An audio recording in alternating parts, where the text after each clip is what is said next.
OK. On va commencer. Bonjour tout le monde. Je suis content que vous soyez encore là cette fois-ci pour un 12e mercredi recherche. Aujourd'hui, on est chanceux d'avoir le professeur Jean-François Rajotte, à qui on peut donner l'étiquette de chercheur en sciences des données, mais pas que.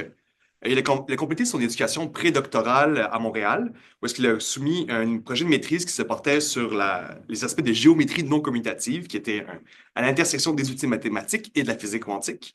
Il a ensuite entrepris un doctorat en Allemagne au sujet de la myoproduction d'hadrons. Et ces travaux se sont déroulés en partie au CERN, le fameux accélérateur de particules en Suisse. Par la suite, il s'est tourné plutôt vers la science des données en rejoignant en premier temps le Centre de recherche informatique à Montréal pendant 3 ans, avant de devenir professeur et scientifique des données en résidence à l'université, pardon, scientifique des données en résidence à l'Université de Colombie-Britannique. Depuis 2023, vous êtes prof à l'UQAM, où vous continuez vos travaux de recherche à l'intersection des différentes méthodes de génération des données synthétiques à l'aune des enjeux modernes de gros ensembles de données, spécialement dans le milieu médical. Donc, encore une fois, je pense qu'on est très chanceux de recevoir quelqu'un d'intéressant pour notre équipe de recherche, puis je vous invite à l'applaudir.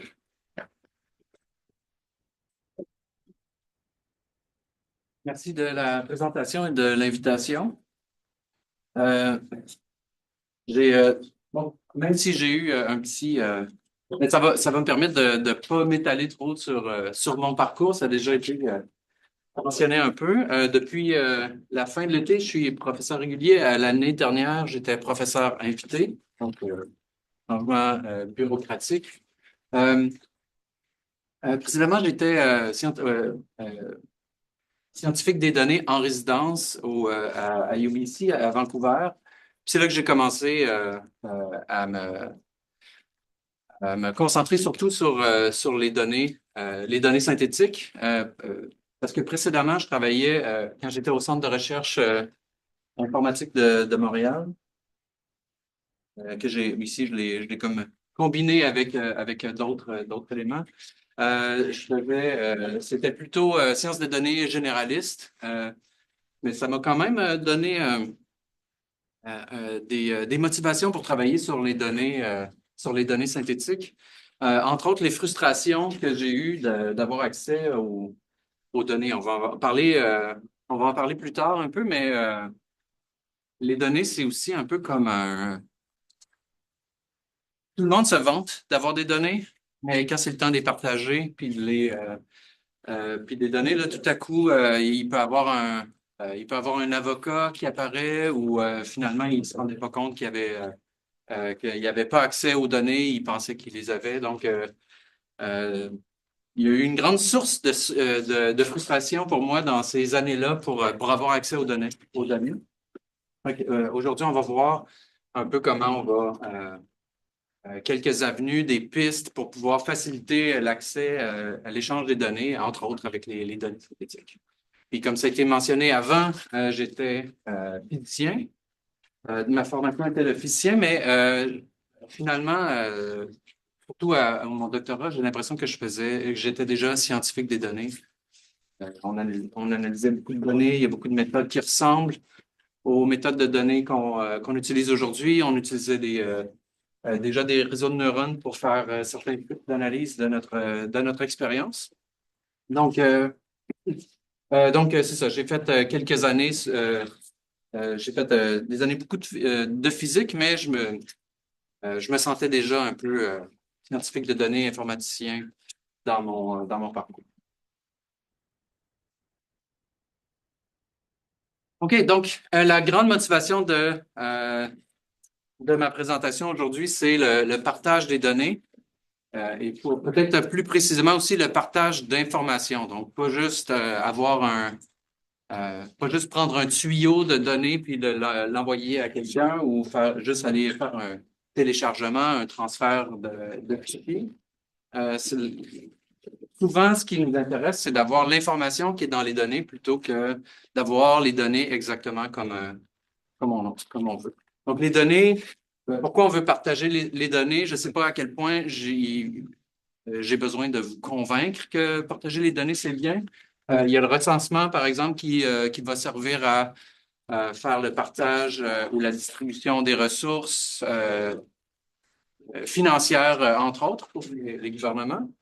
Il y a les données ouvertes aussi qu'on voit par exemple, pour la ville de Montréal, ce qui permet à tout le monde de vérifier par nous-mêmes comment certaines informations. Donc, pas besoin de juste avoir par exemple, un discours ou des énoncés, des faits d'un politicien. On peut vérifier par nous-mêmes par ces données ouvertes-là. Aussi, éducation. On va voir quelques exemples aussi, mais c'est dans beaucoup de milieux, dont le milieu de la santé. On a besoin de données, comment un patient réagit à certains médicaments, par exemple. C'est quoi ses signes vitaux par rapport dans certaines conditions. Ça aussi, ça peut être, dans ce cas-là, les données, ça peut être un grand jeu de données, ça peut être juste quelques échantillons, même une photo peut être suffisant. Puis enfin aussi, une grande motivation pour les scientifiques de données, c'est entraîner des algorithmes d'apprentissage automatique comme les réseaux de neurones.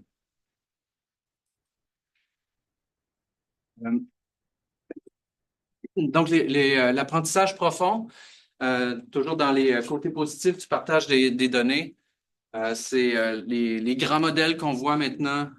Plus les modèles sont sont de plus en plus grands, donc ils ont de plus en plus de paramètres. Sont aussi les jeux de données pour entraîner ces modèles-là sont de plus en plus grands. Et puis les ressources pour faire le traitement sur ces données-là aussi sont de plus en plus grandes. C'est ces trois facteurs-là qui doivent être augmentés en parallèle, souvent, augmentés conjointement pour pas que l'un ou l'autre devienne le goulot d'étranglement. Et puis ici, quand on parle, on peut considérer l'axe vertical de ces trois graphiques-là comme la performance. Donc, plus on augmente ces ressources-là, plus notre performance augmente en fonction de ces valeurs-là. Donc, une autre motivation pour partager les données.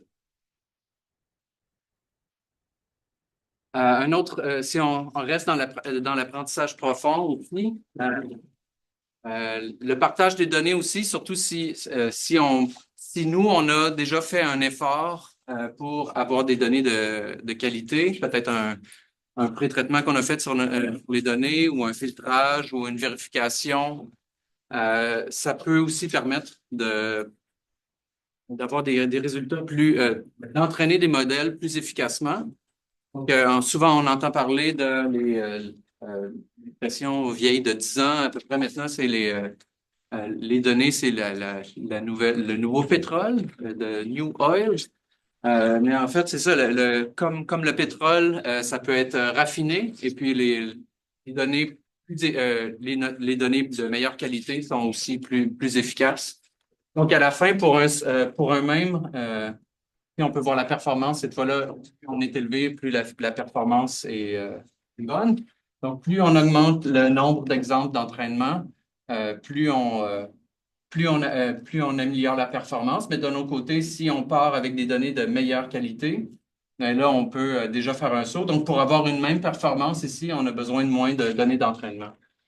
Donc, un autre argument pour partager des données, parce que si on a plusieurs personnes qui ont des données qui ont pu nettoyer de leur côté, ben, on va pouvoir combiner ces données-là ensemble pour avoir un meilleur jeu d'entraînement avec une meilleure qualité. Bon, maintenant, l'autre côté de la médaille, c'est ce qui n'est pas toujours a priori positif pour de partager les données. C'est un cas particulier est très important, c'est la vie privée. Puis un message que je veux passer ici, vous allez revoir à plusieurs étapes de ma présentation comment la vie privée peut être affectée dans le sens qu'elle peut être révélée, des éléments de vie privée peuvent être révélés. Donc, il y a de la vulnérabilité sur la vie privée qui est les données par le partage des données, puis le partage aussi, on va voir par le partage d'informations en général, pas nécessairement des données brutes. Puis j'aime donner cet exemple-là qui est pourtant déjà vieux de 10 ans, mais ça montre à quel point on ne sait jamais comment la confidentialité des données peut être affectée. Fait qu'il y a un jeu de données qui est très populaire, des données de taxi, les données de taxi de New York. Puis c'est un très grand jeu de données, c'est super intéressant. Puis on peut, dans ces données-là, il y a origine, destination, un peu plus d'informations aussi, peut-être à quel moment ça a été, il y a eu à l'origine. Je pense qu'il y a le pourboire aussi qui a été, quel pourboire a été donné pour le trajet de taxi. Quand on, quand on combine, c'est puis il y a un blogueur, c'est vraiment quelqu'un qui a fait ça dans ses temps libres, un blogueur qui a fait un lien avec ces données-là, puis des photos de paparazzi qui ont été publiées dans, bon, je ne connais pas les noms, l'équivalent d'éco-vedettes américains. Donc, il y a des vedettes qui font, il y avait un temps, euh, puis c'était dit dans la photo à quel moment la photo a été prise. Donc, on sait, par exemple, c'est un exemple arbitraire, mais on sait que cette vedette-là, peut-être que c'est... peut-être que vous êtes meilleur que moi pour reconnaître les vedettes. C'est peut-être Hulk Hogan qui décide de prendre son taxi à ce moment-là. Donc, maintenant, sa vie privée est révélée, non seulement à cause de la... Pas juste dans la photo, on sait qu'il a pris un taxi, on connaît ses vêtements. Donc, ça, on le voit déjà de la photo, mais en plus, on sait où il va. Puis, on sait quel pourboire il a donné aussi. Donc, peut-être vous pouvez voir déjà là les problèmes qui peuvent être révélés par ça. Puis, pas besoin d'être une vedette aussi pour être affecté par ça. Si le point de départ était votre adresse aussi, ben, peut-être que ça ne vous tente pas, que vous n'êtes pas intéressé à savoir que tout le monde sache c'est quoi vos destinations. Les destinations où vous allez, peut-être pour des raisons, peut-être que vous ne voulez pas qu'on sache que c'est un endroit honteux où vous allez, mais ça peut être aussi pour des raisons plus professionnelles. Vous ne voulez pas, peut-être que vous allez chez un compétiteur, donc c'est pas, il y a beaucoup de raisons que vous ne voudriez pas partager cette information-là. Évidemment, depuis ce temps-là, les jeux de données comme ça, avec des positions géographiques, il y a du bruit qui est ajouté. Si vous êtes un utilisateur de l'application Strava pour les coureurs, maintenant, ils mettent, je pense, à peu près un 100 mètres ou entre une distance quelconque d'incertitude sur votre point de départ puis votre point d'arrivée. Fait que, maintenant, c'est plus aussi simple ou facile d'aller chercher de l'information sur la vie privée. Mais ce qui est sûr, c'est qu'on peut rarement prédire tous les problèmes, les sources de fuite de vie privée qui viennent avec les données. Un autre exemple que je donne aussi, les plus vieux d'entre vous, vous rappellerez peut-être des vieilles versions de GPT. GPT-2, à l'époque, GPT-2, c'était du code ouvert aussi, donc on pouvait, c'est toujours du code ouvert, donc vous pouvez toujours jouer avec GPT-2. Puis GPT-2 a appris par cœur de l'information personnelle aussi. Donc, si vous commencez à écrire une adresse, GPT-2 vous donnerait, pourrait potentiellement vous donner le reste de l'information incluant un numéro de téléphone, tout ça. Donc, les modèles aussi. Donc, ça ici, c'est des données brutes, mais les modèles aussi peuvent révéler des données, révéler de l'information sur la vie privée des gens. Juste aussi mentionner que vous pouvez poser des questions. Vous pouvez poser des questions n'importe quand, pas besoin d'attendre la fin de la présentation. OK, donc partager les données, c'est mal. Un élément, c'est quand on partage des données, il y a peut-être une responsabilité qui vient avec ça aussi. Si on veut, peut-être avec des bonnes intentions, on veut on veut partager des données, mais est-ce que ces données-là ont été, comment est-ce que ces données-là ont été récoltées? Qu'est-ce qu'elles contiennent? Peut-être qu'on ne le sait pas nécessairement aussi. Après ça, si on partage des données, des gens veulent entraîner un jeu de données sur ces données-là, ben, peut-être qu'il y a eu un grand billet de sélection qui a été fait dans la récolte des jeux de données, puis après ça, on va avoir, on entraîne un modèle sur ces données-là, ben, il va avoir il va avoir peut-être une population qui va être complètement favorisée par rapport à d'autres par le jeu de données, juste parce qu'ils ont été sélectionnés d'une certaine manière. Donc, pour vérifier tout ça, euh, pour vérifier que les données sont bonnes et utiles, puis ils ne vont pas causer de mal, c'est pas toujours clair. Euh, c'est pas toujours clair. Donc, puis aussi, ben là, il y a aussi des considérations plus terre à terre, comme la qualité des données aussi, si on veut partager des données, on veut peut-être pas partager des données qui sont euh, qui sont même fausses, en fait, ou qui ont des erreurs, qui sont corrompues ou qui, qui sont, euh, qui sont pas ce qu'on s'attendrait à ce qu'elles soient.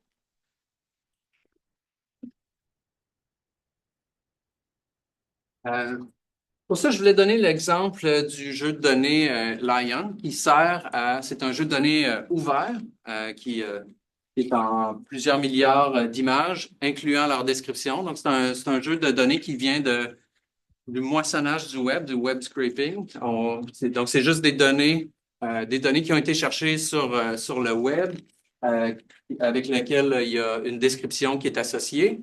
Fait que quand on dit un modèle est entraîné sur Internet, c'est sûr que c'est un peu exagéré, mais ça c'est un des exemples. C'est aller chercher plusieurs données, plusieurs images. Dans ce cas-là, ce jeu de données-là, c'est des images qui vont servir à, par exemple, entraîner des modèles. Peut-être que vous avez vu ces modèles-là, des modèles de génération d'images où vous donnez une description. Par exemple, ben, je vais donner des exemples plus tard, mais par exemple, un chien dans un sushi, et puis là, le modèle peut créer ça. Pour ça, il a fallu s'entraîner avec un nombre gigantesque de données. Un de ces jeux de données-là, c'est un jeu de données ouvert qui, qui était qui a été récolté sur Internet. Mais c'est tellement d'images, en fait, on peut pas même on peut pas prendre des gens pour vérifier que le texte associé à l'image est de bonne qualité et correspond vraiment à l'image. Puis vous savez peut-être plus que moi même comment Internet peut contenir des données qui sont pas vraies, puis aussi peut-être même qui contiennent des descriptions, peut-être même haineuses, ou en tout cas du contenu toxique. Donc, il y a pas. Quand on a 5 milliards d'images, enlever le contenu toxique d'une description par rapport à une image, c'est un vrai défi qui est pas relevé. Oui. S'il y a du contenu pas vrai, est-ce qu'il y a un moyen de vérifier ça, s'assurer que c'est vrai ou pas? Par exemple, il y a une polémique en ce moment sur la boxeuse qui a gagné les Olympiques. Ouais. Il y a beaucoup d'articles qui disent qu'ils ont trouvé son test médical, mais on ne peut pas savoir si c'est vrai ou pas. Elle les a poursuivis en justice. Ouais. Mais comment on peut s'assurer que ce genre d'information est vrai ou pas? Ben, pour un cas particulier, là, il peut y avoir une équipe d'enquête, fait que des sites de référence qui sont valables à la source. Donc, c'est possible c'est possible, même historiquement, la vérification des faits, il y a plein de méthodes pour faire ça. Le défi maintenant, c'est comment automatiser cette vérification des faits-là pour un grand nombre de données. Puis je pense que euh, Facebook, Facebook disent que, par exemple, les publications sont vérifiées pour les faits, puis ils ont enlevé 95% du contenu des fausses nouvelles ou quelque chose comme ça, mais probablement, c'est comment est-ce qu'ils peuvent vérifier, c'est quoi comment on peut le faire. Donc, le défi, c'est de le faire à l'échelle, parce que sinon, on peut mettre toute une équipe d'enquête pour vérifier si c'est vrai ou pas, mais fait que ma réponse vous déçoit. Peut-être là, moi, je ne sais pas comment vérifier des faits de manière automatique. Je ne sais pas si tu fais oui. Je me demandais, il y a évidemment de plus en plus de contenu généré par l'intelligence artificielle en ligne. Ouais. Pensez-vous que c'est possible qu'on tombe dans une situation où les web scrapers accèdent aussi à ce contenu-là, puis soient affectés par du contenu généré qui affecte la génération de contenu? Ça donne un résultat. Est-ce qu'il y a des études qui ont été faites pour voir quelle proportion de contenu Oui, il y a, savoir, il y a un chercheur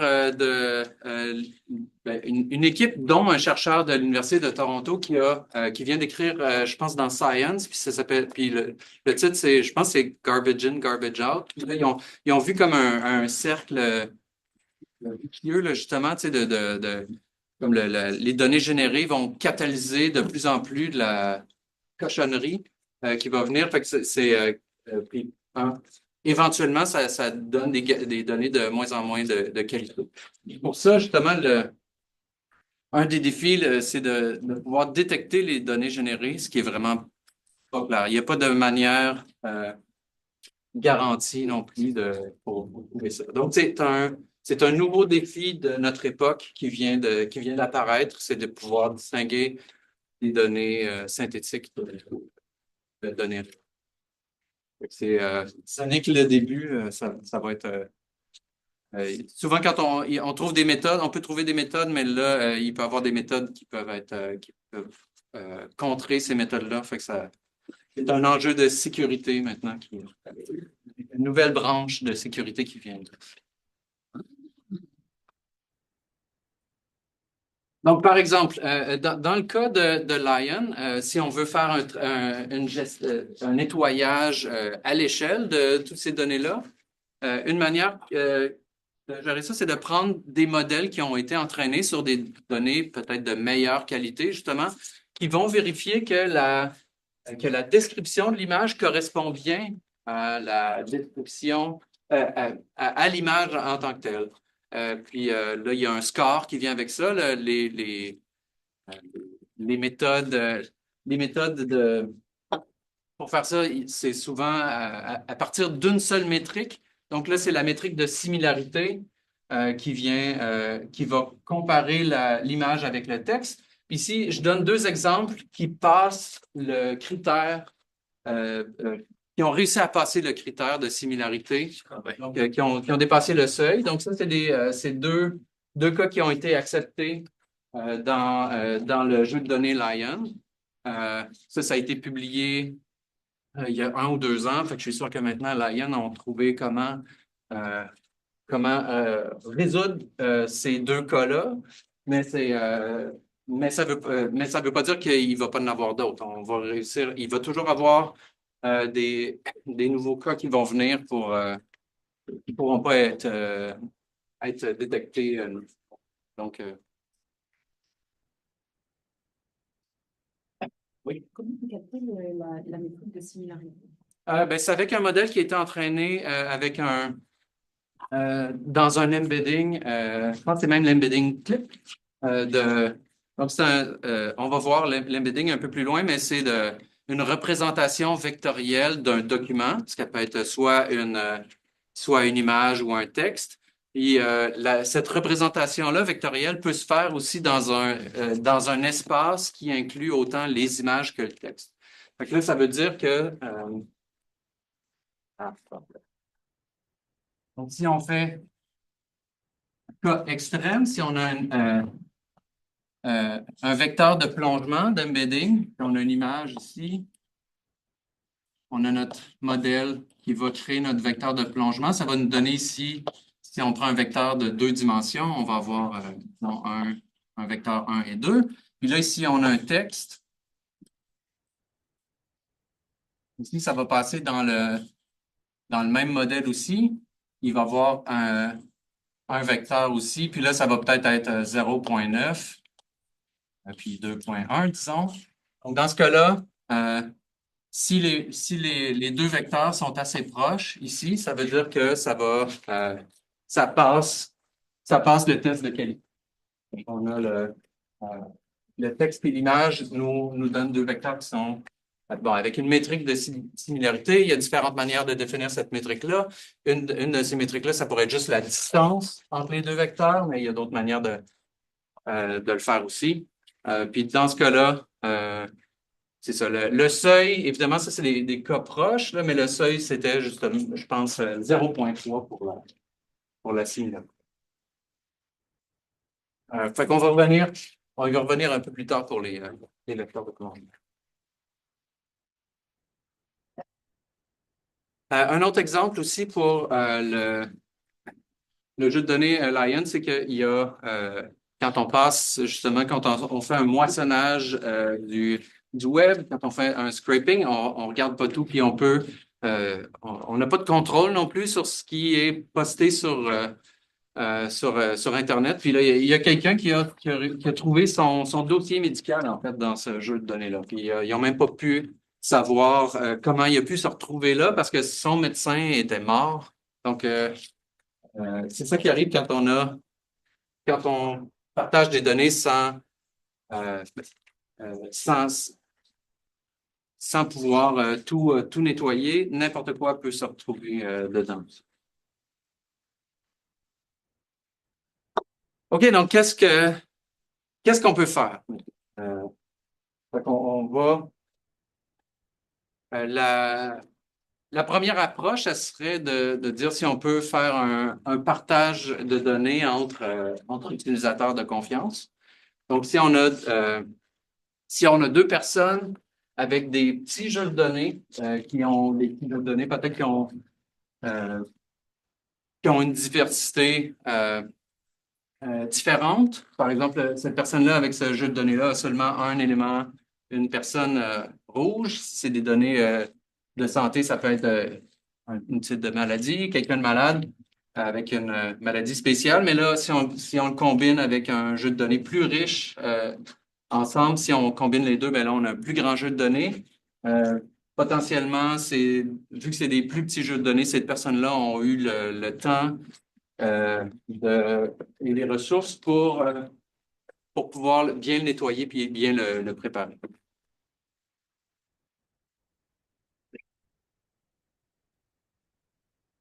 Bon, maintenant, la solution pour être, c'est fait. On a juste à apprendre des plus petits jeux de données, de personnes ou des institutions ou des entités qui vont échanger leurs données. Mais comme je disais un peu plus tôt, échanger des données même entre entités consentantes, c'est pas aussi évident que ça. Il y a la première considération, surtout si c'est si c'est des entreprises, ben, il y a des considérations légales, certainement, dont les droits d'auteur. Puis il y a un aussi qu'on mentionne pas souvent, c'est la compétitivité. C'est pas toujours clair que les gens veulent partager leurs données aussi parce que ça leur donne le fait d'avoir accès à des données, ça leur donne un avantage pour pouvoir arriver à leur fin. Puis ça arrive aussi, ça arrive beaucoup aussi dans la recherche. Donc, il y a des gens qui ont, dans leur laboratoire, ils ont récolté des données, puis ces données-là ne seront pas partagées parce que là, ça va, parce qu'ils veulent être les premiers à faire le plus de publications sur ces données. Donc, c'est même, ouais, comme on parlait un peu, quand j'étais à mon époque, quand j'étais physicien, nos expériences, les données qu'on récoltait au CERN, on les partageait pas avec personne, on faisait nos publications, puis comme ça nous permettait d'être certains d'être les premiers à avoir nos résultats. Donc, la compétitivité, en fait, il y avait dans ce cas-là, il y avait d'autres expériences aussi qui faisaient leur expérience séparément, puis c'était ça qui nous qui nous motivait à aller vite pour faire l'analyse, c'était parce qu'il y avait d'autres laboratoires qui faisaient aussi la même chose. Mais il y a d'autres approches aussi, comme la NASA, par exemple. La NASA, elle, après 24 heures que des satellites récoltent des données, les données sont disponibles à tout le monde. Si vous voulez faire de l'analyse de données d'astronomie, ça va être pas besoin d'avoir un aussi grand budget que dans l'analyse des données des particules, par exemple.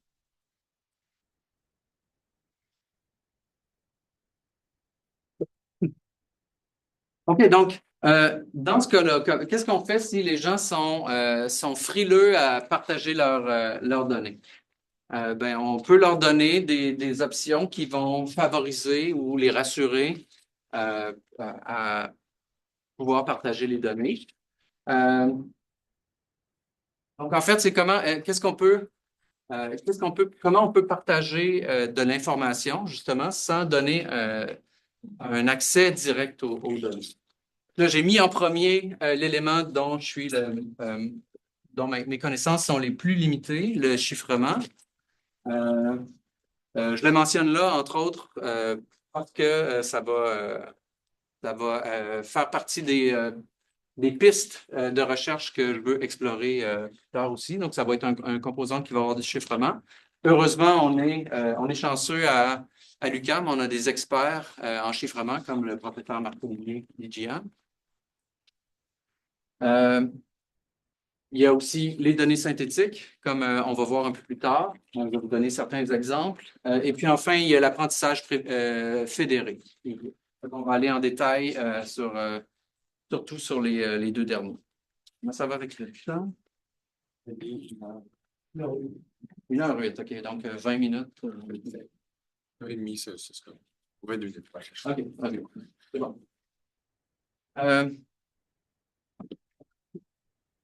OK, donc on a les données synthétiques bon, si je veux donner une définition qui est relativement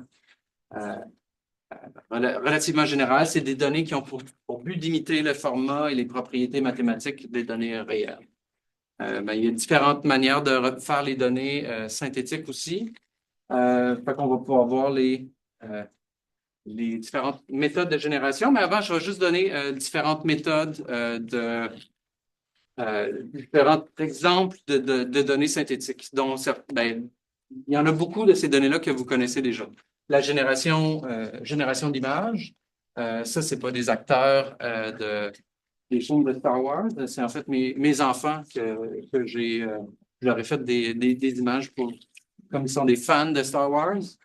Il y a peut-être quelque chose qui vous intéresse particulièrement, la génération de texte et surtout du code pour donc, Google Copilot ou ChatGPT, c'est aussi des données synthétiques.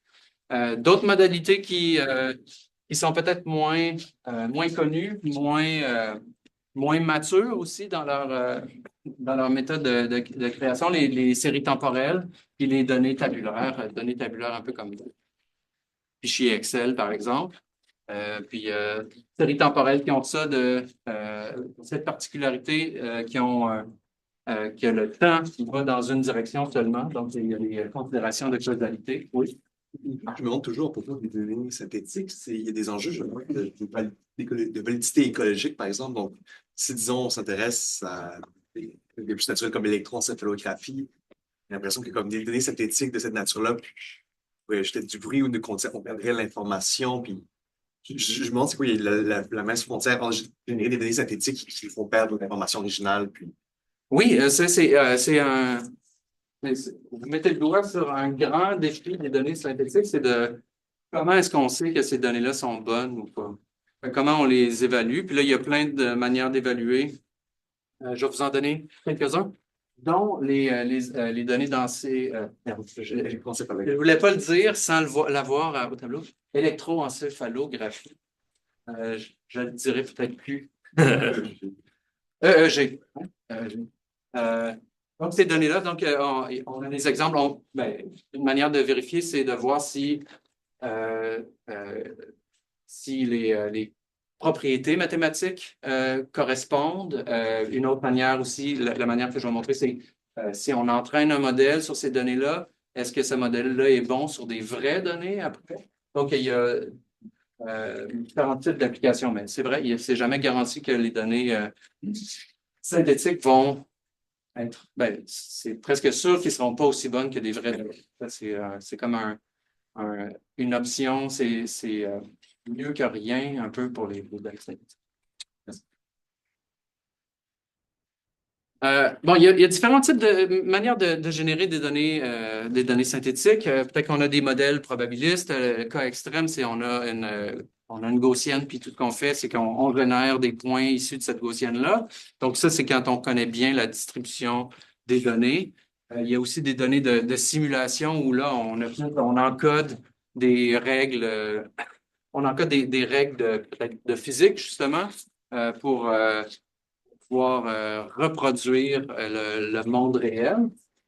Mais il y a aussi une manière un peu plus indirecte, mais qui est rendue plus populaire maintenant, c'est l'apprentissage profond. Donc, c'est apprendre à partir des données.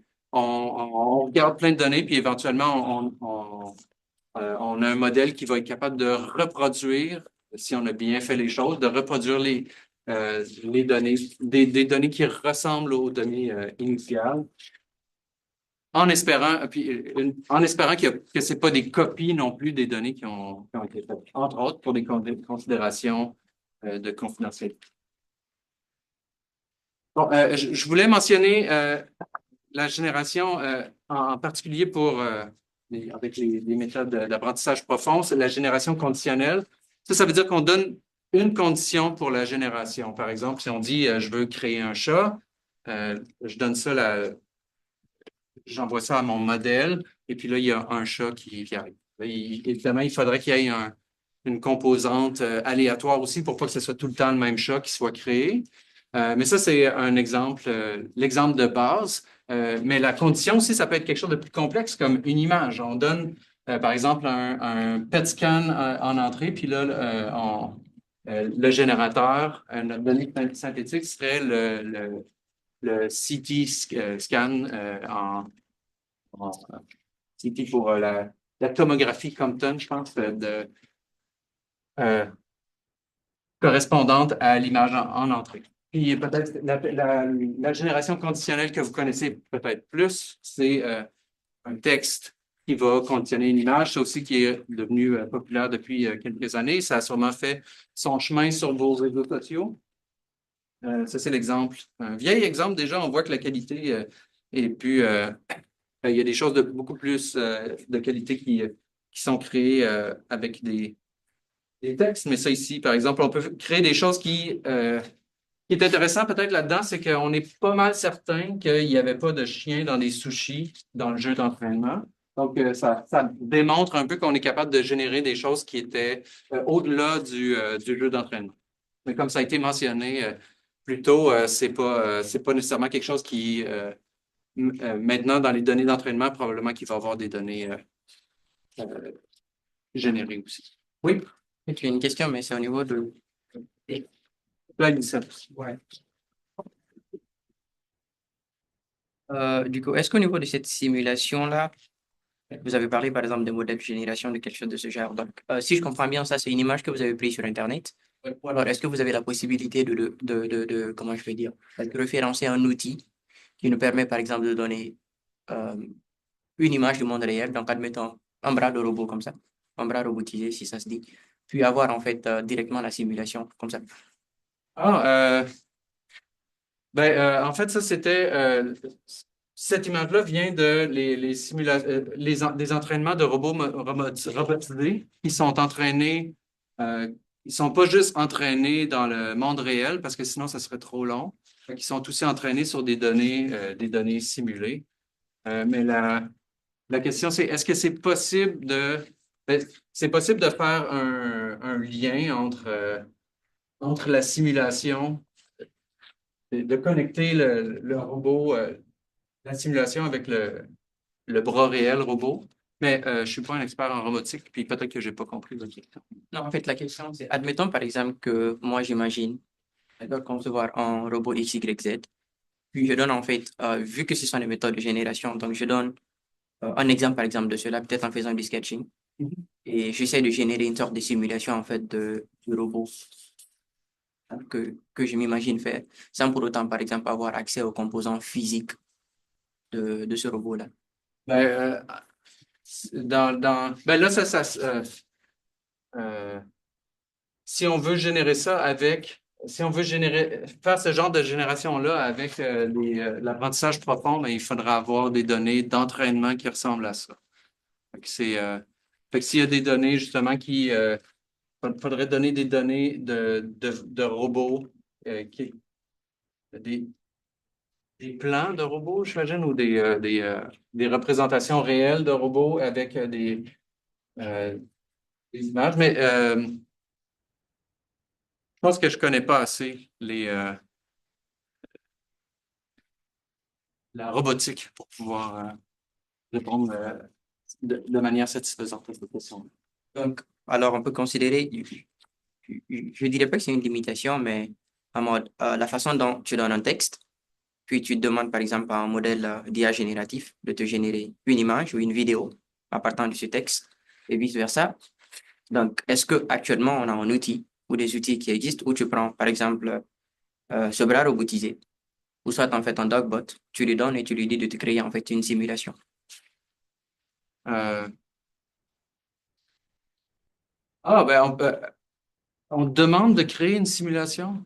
Ben, ça, peut-être avec ça serait peut-être plus en la génération de code, peut-être, peut-être que justement, il y a du code qui représenterait une animation, d'un bras robotisé. Et après ça, il y aurait généré un code qui réussirait à faire cette animation-là. Si.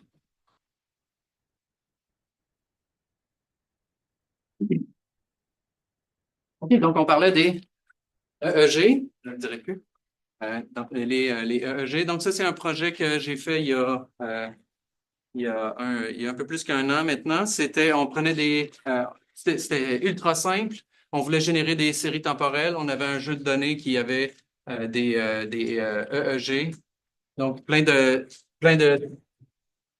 signaux qui viennent de connecteurs qui ont été donc on a des signaux électriques qui viennent de notre tête. Et puis, ici, à certains moments, les yeux du patient étaient ouverts, à certains moments, les yeux étaient fermés. Donc, après ça, on entraînait un modèle. C'était une génération conditionnelle. On voudrait générer des données où on générait des données où le patient a les yeux ouverts, puis des données où le patient a des yeux fermés. Et puis, justement, comment on vérifiait la qualité de ça? C'est après ça, on entraînait seulement sur ces données synthétiques-là. Puis pour voir si on était capable de prédire sur des vraies données, évidemment des données qui n'étaient pas dans mon jeu d'entraînement, et on était capable de prédire si un patient a les yeux ouverts ou fermés.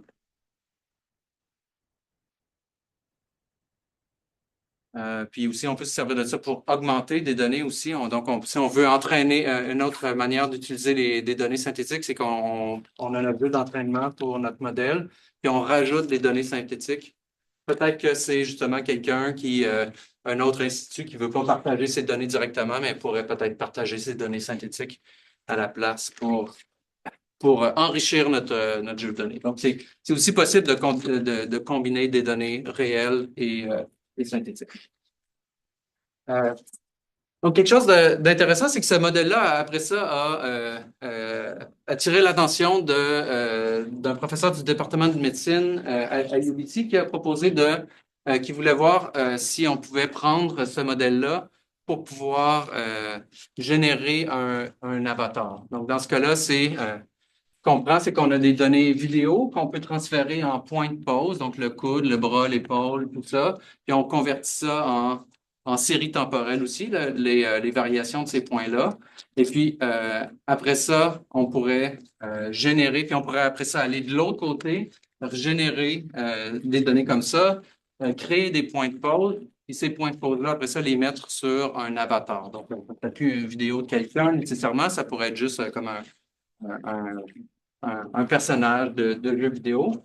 Et ultimement, c'est encore en développement, ultimement, c'est que c'est pour des personnes atteintes d'Alzheimer. Il y aurait, l'objectif serait éducatif, en fait, de représenter un avatar avec différents symptômes ou à différentes étapes de euh, de, euh, de la maladie d'Alzheimer. Un autre exemple de génération conditionnelle sur lequel j'ai travaillé, on a eu la condition, cette fois-là, c'est le masque d'une tumeur, donc juste l'espace qui est occupé dans un PET scan, donc une image médicale. Ici, c'est des images des tranches du cou jusqu'à la tête. Il y a des tumeurs dedans.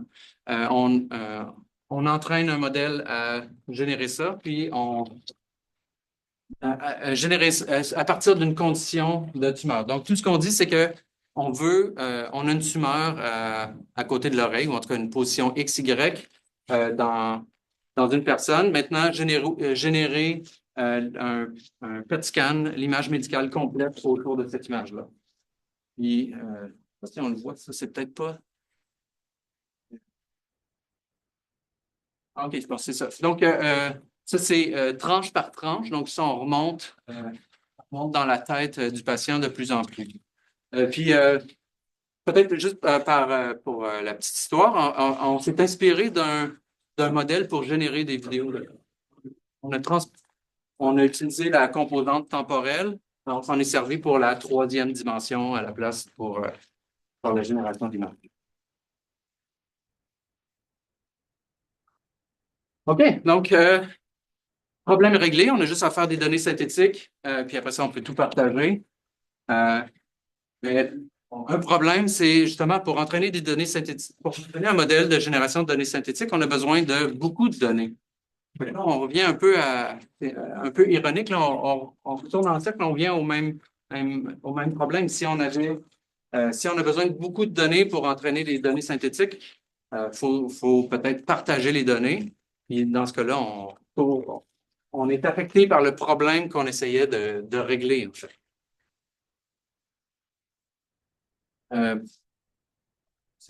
Donc ici,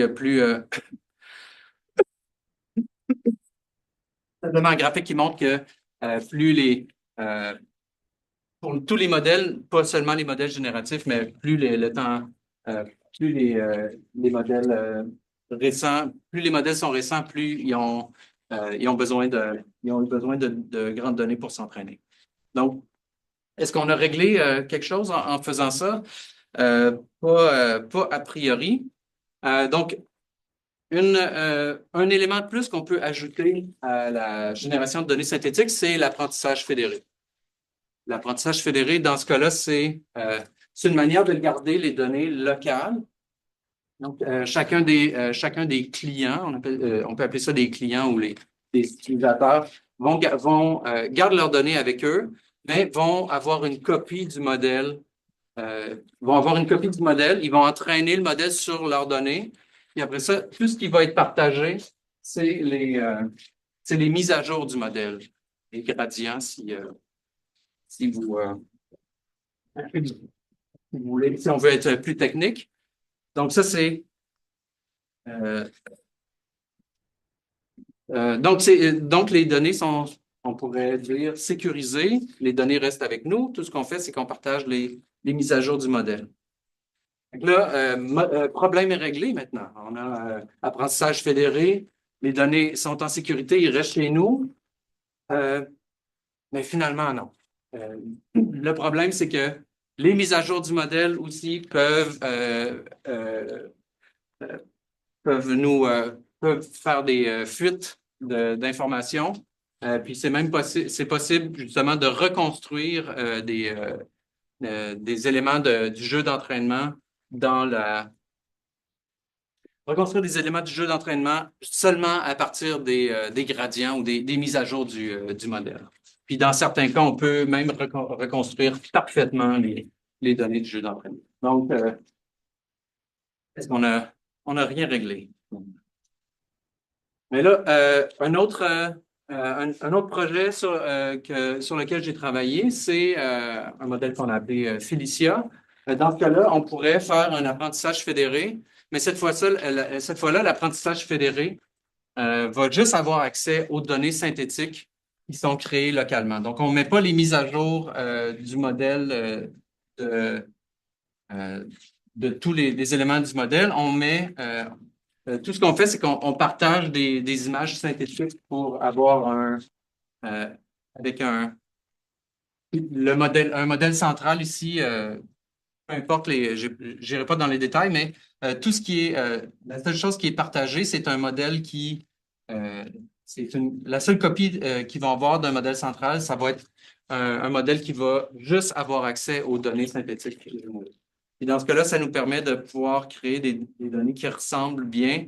Ça, c'est les données originales. C'est les données que nous, on a créées, puis qu'on pouvait générer. Puis si on n'avait pas si on s'entraînait sur les données locales, donc si on était séparés sans avoir cette composante partagée-là, dans ce cas-là, on n'est pas capable de faire des données de bonne qualité. Bon, fait que maintenant, problème est réglé. On a juste à combiner apprentissage fédéré et puis données synthétiques, puis on est capable de partager des données. Plus besoin de recherche. Malheureusement, les données synthétiques, les modèles de génération aussi, sont aussi vulnérables aux attaques de confidentialité. On avait vu un exemple un peu plus tôt. Ça aussi, un modèle génératif peut reproduire si on fait une bonne condition où on peut retrouver des données qui étaient dans le modèle d'entraînement aussi. Et on ne peut pas se protéger contre ça.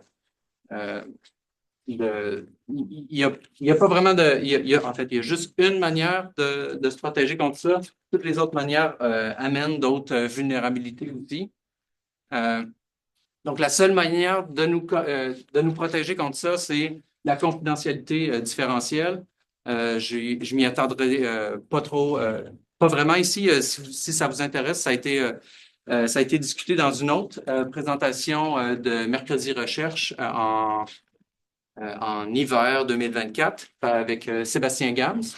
Mais l'idée, c'est d'ajouter du bruit à notre jeu, à notre apprentissage, du bruit d'une telle manière que un adversaire ne pourrait pas voir la différence entre le jeu d'entraînement où vous étiez dedans, puis un jeu d'entraînement où vous n'étiez pas dedans. Donc là, je vous donne vraiment la manière raccourcie, là, mais confidentialité différentielle, differential privacy en anglais. C'est une manière de modifier l'entraînement d'un modèle d'apprentissage automatique qui le rend indépendant qui réduit de manière contrôlée l'effet que peut avoir chaque élément pour le. Donc ça, faites-moi confiance. Je ne m'attends pas à ce que vous compreniez comment ça fonctionne juste avec cette page-là. Mais le problème, c'est que ça, c'est en rajoutant du bruit, justement, on diminue beaucoup la qualité des données synthétiques. Donc, si, par exemple, on a un jeu de données de visage ici, puis c'est même un vieux modèle qui réussit à faire un vieux modèle sans cette confidentialité différentielle-là, arrive à faire des visages de bonne qualité, même si on voit des éléments louches, un peu, là, une barbe asymétrique, tout ça. Mais si on entraîne ce même genre de modèle-là avec la confidentialité différentielle, là, la qualité est complètement diminuée. Ça, c'est différents modèles qui essayent de reproduire cette génération-là. Donc, il y a une grande pénalité de performance quand on utilise la confidentialité différentielle. Donc, après ça, c'est un autre axe de recherche sur lequel je ne m'attarderai pas non plus, mais pour vérifier que la confidentialité est préservée, une manière de faire ça, c'est en faisant des attaques de confidentialité. L'attaque la plus simple, c'est l'attaque d'inférence d'appartenance. Donc, je vous ai montré des attaques où on était capable de reconstruire les données. Ça, c'est des attaques qui sont des fois difficiles à faire, qui prennent beaucoup de ressources. Mais dans le cas de l'inférence d'appartenance, c'est plus facile. On peut le faire sur souvent tout le jeu de données. Puis c'est plus rapide. Puis on peut se servir de ça pour faire un audit de la confidentialité de nos données. OK, dernier segment, même si on déborde. Fait que, Pour poser des questions, non, c'est vraiment correction. OK. Fait que j'irai pas jusqu'à la fin. Je vais peut-être juste faire deux, trois pages pour donner un peu la saveur d'autres éléments, parce que ça, c'est une direction un peu différente, quoique tout va se rejoindre après. Peut-être les données synthétiques les plus populaires maintenant, c'est les données textuelles avec, par exemple, ChatGPT, qui donc commence à... bon, vous connaissez ça, je suis sûr. Autant et plus que moi, mais on fait une requête, on a notre modèle de langue ChatGPT, puis on a une réponse. Il y a des problèmes avec ces modèles-là, c'est qu'il peut y avoir des faux faits qui viennent avec les modèles de langue si vous... des fois, c'est appelé des hallucinations ou des confabulations. Puis, il y a aussi, bon, les réponses, c'est toujours basé sur les données d'entraînement. Les données, ces modèles-là coûtent très cher à entraîner, donc c'est pas des données de la journée non plus. Fait qu'ils ont une date, ils ont ce qu'ils appellent un cut-off date. Vous pouvez demander à ChatGPT c'est quoi votre date cut-off. Quand je l'ai faite ici, la version gratuite, c'était janvier 2022. Là, c'est peut-être quelque chose de plus récent, mais c'est quand même, ça sera pas très récent. Puis, il y a c'est ça, vous êtes quand même toujours limité aux données d'entraînement. Si vous posez des questions si vous voulez poser des questions sur vos données ou vos informations que vous avez vous-même, ben, a priori, il faudrait réentraîner puis rajouter vos données, peut-être vos données privées, au grand modèle de langue, mais ça coûte plusieurs millions de dollars par cet entraînement-là, donc c'est peut-être pas la bonne solution. Donc, il y a une option qui a été proposée, la génération augmentée d'informations, Retrieval Augmented Generation, fait que je vais appeler ça RAG pour ici. C'est de pouvoir... donc, ça, c'est la même chose. On fait une requête ChatGPT, par exemple, puis on a la réponse, sauf que là, ici, il y a un traitement qui se fait en parallèle où on va chercher des données. Fait que ça, on pourra le voir plus tard. Je vais peut-être garder ça pour les questions, mais on va chercher des données ici et puis ces données-là sont ajoutées à la question. Par exemple, cas extrême, si vous êtes sur ChatGPT puis vous vous dites il fait 15 degrés aujourd'hui dans la question, quelle est la météo? Bien là, la réponse de ChatGPT va prendre en compte que vous avez dit il fait 15 degrés aujourd'hui. Donc, c'est une manière d'ajouter des faits, peut-être des faits privés, justement, qui viennent de votre base de données.